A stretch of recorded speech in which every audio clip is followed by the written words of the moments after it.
Welcome back. Today we're doing another one of our ABC Build Challenge Returns videos, and this is the letter O.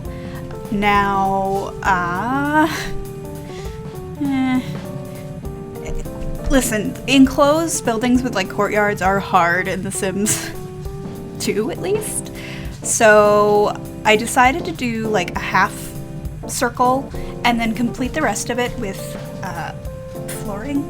God, I'm sorry, I'm so distracted right now because I banged my knee just walking up the stairs and that's all I can think about. So yeah, it is still technically an O in my humble opinion, but obviously it's not completely a building. I think it's still fine. It still meets the spirit of the challenge. It's just a little different.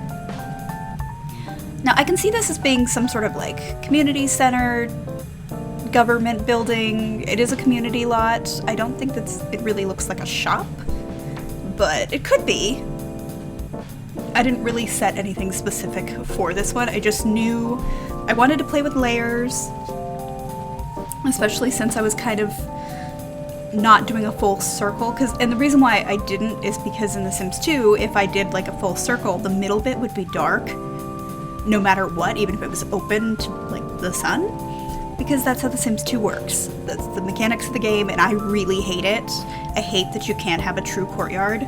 Trying to build castles when you want, like, to build the walls out of walls instead of fencing is not a fun time for anybody. So yeah, I went with what worked, and I think it's really cute. Like, I could use this. I don't know where I would use it, but, like, I could. I did struggle with the roofing a lot. But yeah. I mean, that's basically it. I don't have a ton to say about it, because it's not, like, intricate or fancy. I do some weird roofing thing, but, like, or roofing things, plural. Yeah, I don't know. It was fun. Would do again. And that's really, like, I don't have much to say about it. I have been working on my fantasy story for The Sims that I want to write. I'm really excited about that. I don't know what to call it, which is like a stumbling block right now, but I have been basically, why can't I think of it? Where you like draw out each scene, there's storyboarding, like what I want to do, because that's been a main holdup for me when it comes to like writing a Sims story. I've always wanted to, but like I get stuck on the details and I get like, I'm just like, I don't know what to do, and I'm overwhelmed, and so I just never do it. I also had to figure out, because I want to include basically the poll system in Tumblr where people can vote on certain things. I was really inspired by, I think it's called Wildwood, where like it's almost video game-esque or TTRPG, and I wanted that. So I had to figure out a way that I thought would work for me, and I think I've got it figured out. Like the initial part of the story will, like, there'll be a prequel to kind of set up what's going on, and then we will meet the characters and then kind of go from there. Some of the groups will have like established this is what's going to happen with them. Other groups, it'll be determined by the readers, like, do we go left or do we go right? Do we stay for the night? Like, it'll be like a little side quest thing almost. But yeah, the premise was really inspired by the Neverending Story, where like the world was dying because people didn't believe in it. And I was like, what would happen if like these magical worlds where essentially they killed off their magic, like in A Song of Ice and Fire, where all of these magical things, the White Walkers, the dragons, like, they're all disappearing. And what happens to the world when it no longer has magic? It's not a fantasy world anymore. And so, like, my concept is those worlds actually die. They disappear like they would in the Neverending Story. And so to prevent that, they do some things and end up in this new world that does have magic, but it's not a magic system that any of them are familiar with. And so that'll be kind of fun. They're basically showing up in this magical Eden garden situation, and we're gonna have to figure it out.